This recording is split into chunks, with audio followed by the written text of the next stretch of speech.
Welcome to the How to Succeed podcast, the show that helps you get to the top and stay there. This is how to succeed at selling through internal champions.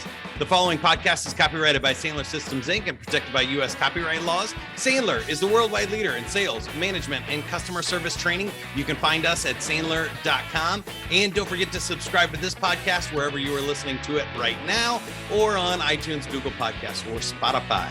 I'm your host, Mike Montague, Director of Community Engagement at Sandler, and my guest this week is Aaron Prickle, Sandler trainer from Indianapolis, and we're going to talk with him about how to succeed at selling through internal champions.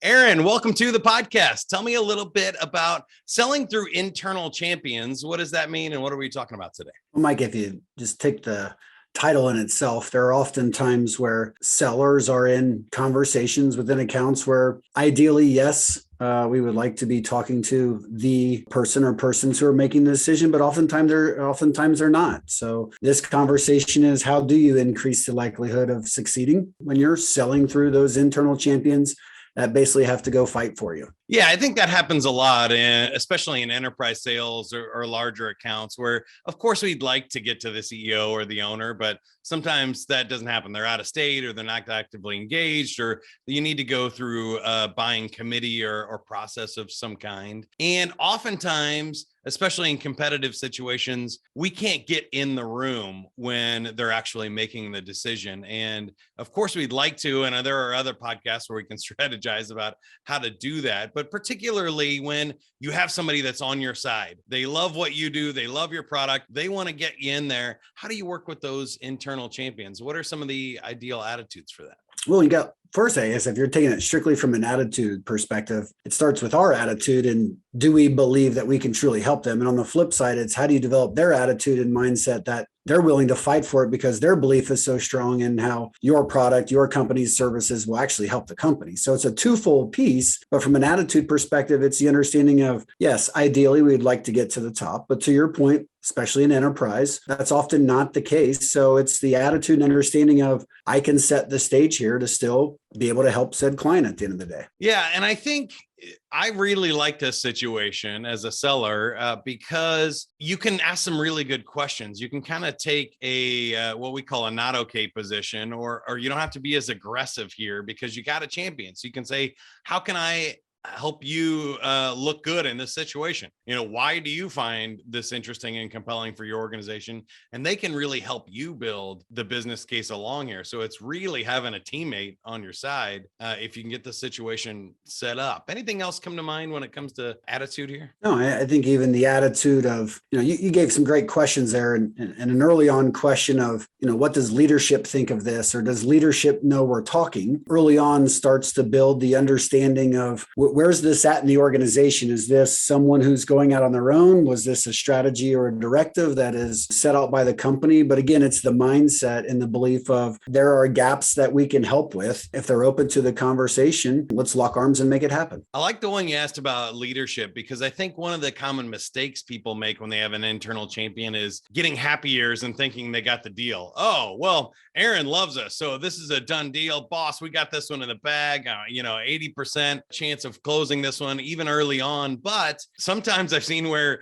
that organization doesn't like the person that's endorsing you, or there's somebody else that has a brother-in-law in there or something, and so they're fighting really hard for it. So I think one of the ideal attitudes here is to kind of inspect what you expect and find out where you actually lie in this. Even though you're hearing good things, you still need to do your due diligence, right? Well, but that's where a lot of those, to your point, those questions come from, because yes, sellers are traditionally, we'll get the happier side of things. So as you dig deep in the conversation, to your point, hey, even in the past, when you have approached leadership with an initiative, what were the reasons why it didn't happen? Again, so much of it is gaining context to ensure that it isn't just a happier piece or somebody was looking for something to do on a Tuesday, which typically isn't the case. It's usually a legit conversation, but inspecting what you expect is huge, because too often times we'll get burnt by happy ears. And I think that takes us right to behavior. And this is doing the right thing at the right time. When it comes to internal champions, I feel like there is a fine line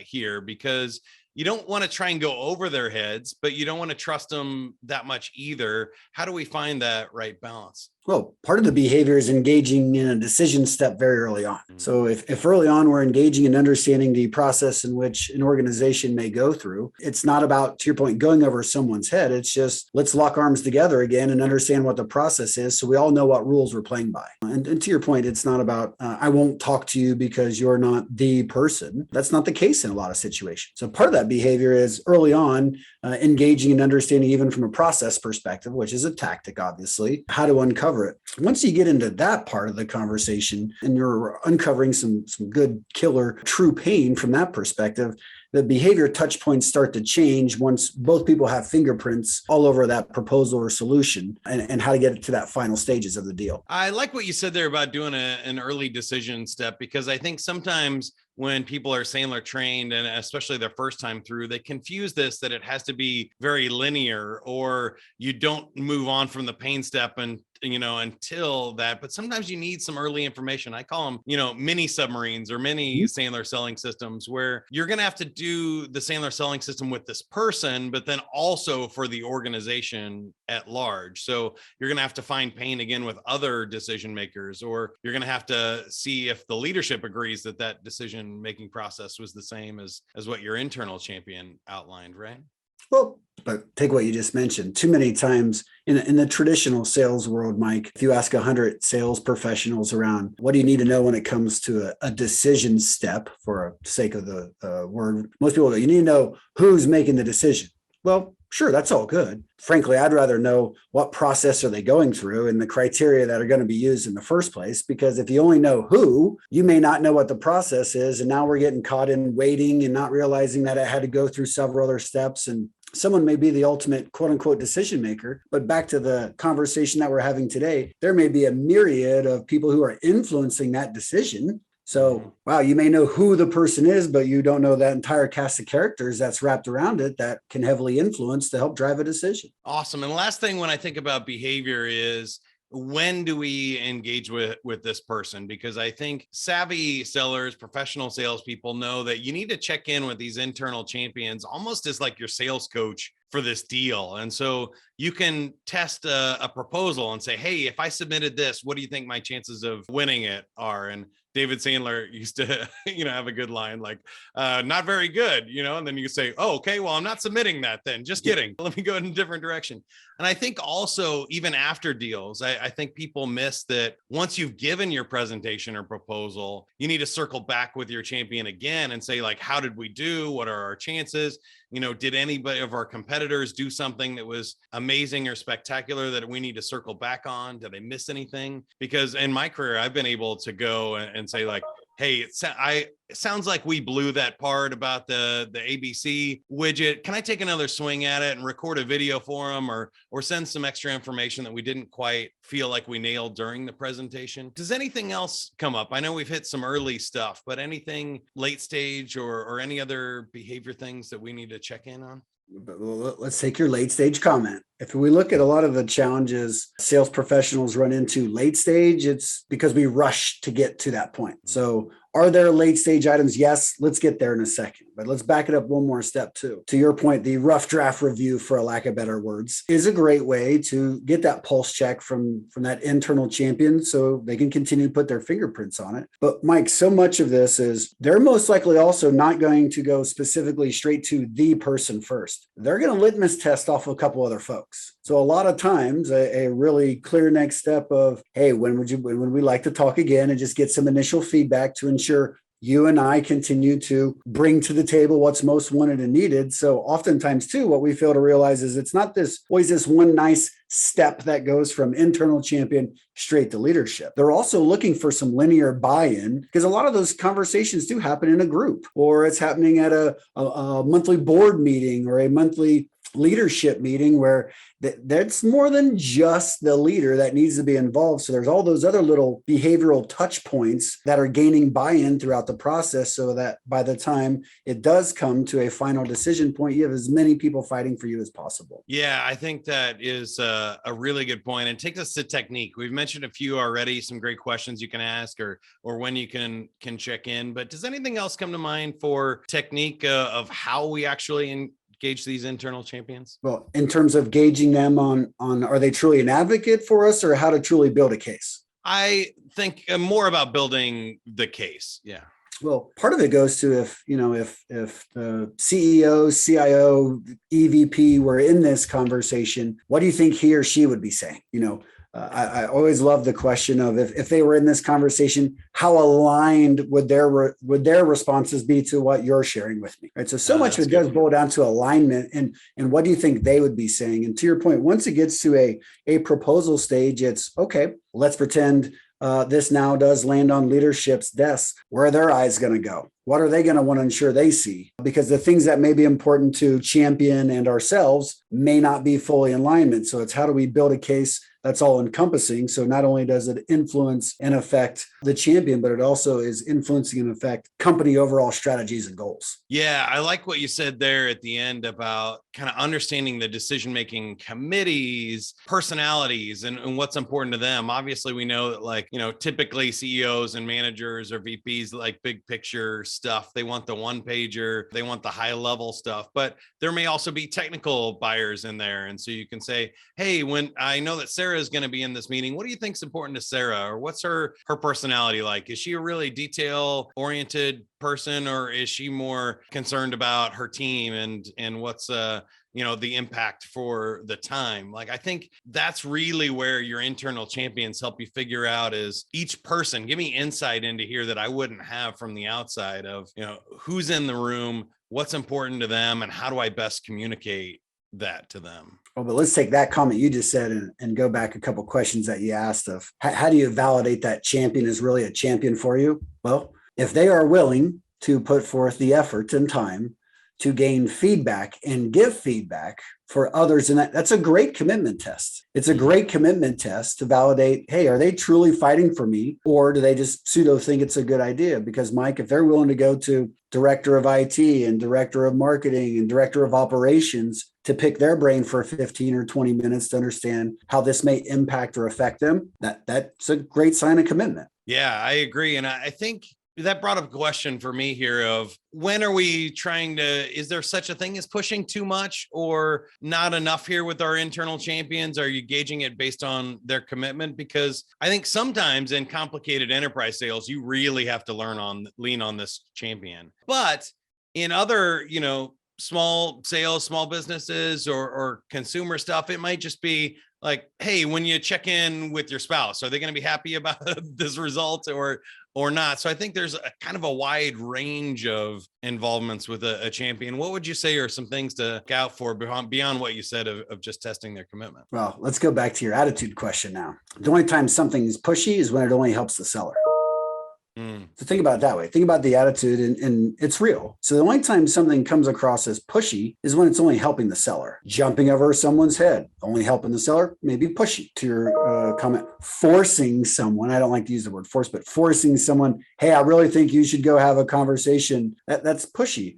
But again, if there is a mutual agreement, for a lack of better words, or there is an understanding of, hey, what are you willing to do to ensure you get the result that you want? And if they say, I don't know, hey, can I share with you some things that have worked in the past? Wow, I'd really love to get this result. Part of it, again, Mike, when we're talking about selling through people, that initial person who is fighting for you, they have to be so bought in. We have a line in our office. Please don't take it literal, but they need to be so bought in that they'd be willing to go to leadership and say, I'm going to quit if this doesn't happen. Now, that's a very strong literal statement, but the underbelly of that is nothing more of they've got such strong conviction that they know that it will not only help them, but it will help the company. When someone is in that mode, they will do what it takes to get the result that they want. And you don't have to be pushy. Yeah, you don't have to. And it's not about being pushy. It's how do we get aligned? How do we first ensure that this is something that's very important to them? Because when it's important to them, people are open to ideas on how to get the result they want. I love it. And I think that's a good place to start wrapping up. But first, I want to get to know you a little bit better here. So Aaron Prickle is a longtime Sandler trainer from Indianapolis. What would you say is how you define success at this point in your career? I look at it twofold. One looks at this from a company perspective in our team. I love watching our team continue to grow and our team outpace the rest of us, right? That's the main goal, is how do we continue to bring in more folks that can make a bigger impact and continue to drive. So part of our litmus test of success is, are we instilling in others traits that have been instilled in us, and are we helping them be the best versions of themselves, right? I like that. And was there a biggest hurdle or lesson learned in your career you had to get over in order to be successful? Literal versus realities, especially, even if you take a Sandler context, right? There's a ton of great content that is extremely helpful and actually works. But selling is not this linear. To your point earlier, selling is not this beautiful ladder. That's step 1 to step 2 to step 3. Often it's like a slide puzzle, and companies are different and people are different. Yeah, I struggled with literal versus realities. And after you scrape your knees enough, you realize at the end of the day, you're talking with people. So just be a person. Yeah, I like that. I think that's a common mistake when people first get into Sandler, is they think I have to throw out everything I ever did to get to this point and start over with the Sandler stuff. And that's not really what works. Is Nope. You're already doing things that are allowing you to sell now. Keep the good stuff, add some great stuff from Sandler, and then you'll get even better and move faster. You don't have to reinvent the whole thing or do everything by the book all the time. Do you have a favorite quote or Sandler rule? That's like asking somebody what their favorite movie is when they love a bunch of movies. I love the rule, the skillful are never obvious. Ooh, that's interesting. Tell me more about that. Well, that rule plays out. If you watch a professional athlete and you watch he or she navigate a field or navigate a court, and it doesn't look like they're working that hard, but they're so skillful, it's not obvious. It's no different in our professional lives, right? Sandler methodology is just be about being conversational. It shouldn't be obvious. No one should say, that's a great presentation and that was a great, it's more of a way of being that doesn't have to be obvious. And I think the most skillful people in this world, you don't see it because they're just that good.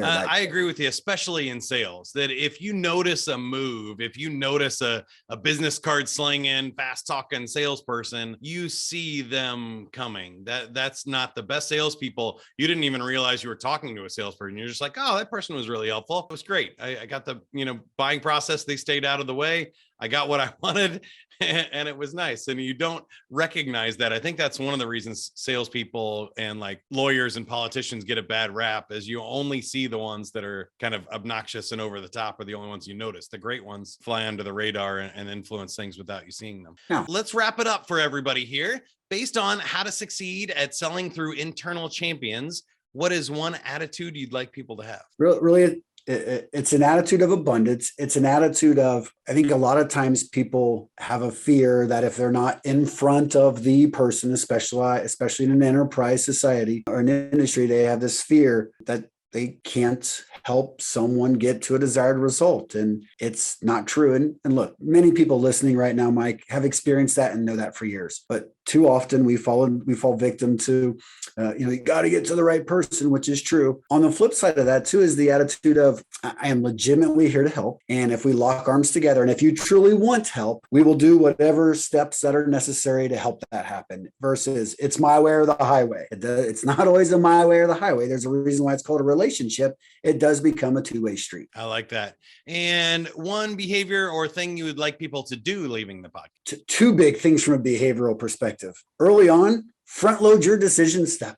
Engage in that decision step early on, and especially in larger type organizations, to get an understanding of what that process is, to get an understanding of criteria that people are using to decide are often hidden pain points, right? So if we engage in that behavior early on, that uncovers it. Second piece is when it comes time to co-authoring that proposal, it is, how do you gain the feedback from others? How do you have those quick pulse checks? Hey, now that you've gotten some feedback, what doesn't quite jive here? What does jive? So that by the time it does get into executive leadership's hands, we have a rule internally too, that if anybody selling through ever gets 3 I don't knows, the deal's dead.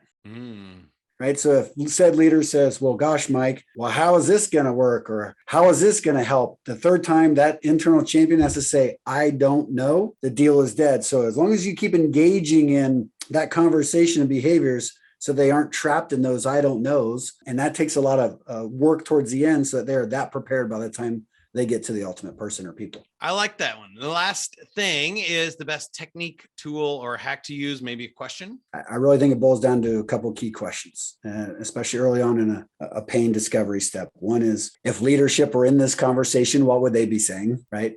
How many times has this conversation come up in your leadership meetings, right? If they say this conversation has never really been discussed in leadership meetings, that can be concerning, right? And then really the question of, when you look at the last couple of times you went back and shared an initiative that you wanted to accomplish, what were the reasons why it didn't happen? I don't want to know the 58 reasons why it did. I'd rather know the 5 reasons why it didn't. And then you can simply ask the question, do you see those things happening here? How are we going to get past number 1? How are we going to navigate past 2? So part of it's the questions to build the case on the front end. The other part's to build the case on the back end to help ensure it's the smoothest conversation that it can possibly be. I like it. Aaron, thanks for being on the podcast. For more information on Sandler, you can get any of our free resources at sandler.com or find a local training center. Aaron's in Indianapolis, but we have over 200 locations worldwide. As always, you can subscribe to this podcast or share it with somebody that you think needs to hear it, one of the salespeople in your lives. Thank you for listening. And remember, whatever you are, be a good one. The How to Succeed podcast is brought to you by Sandler, the worldwide leader in sales, management, and customer service training. For more information, visit Sandler.com. The Sandler Summit returns in 2023. Each new event builds exponentially upon the energy and success of the prior year. The 2022 Sandler Summit event was a huge success for everyone who attended, so don't miss the next one. Buy your tickets to the Sandler Summit at sandler.com/summit.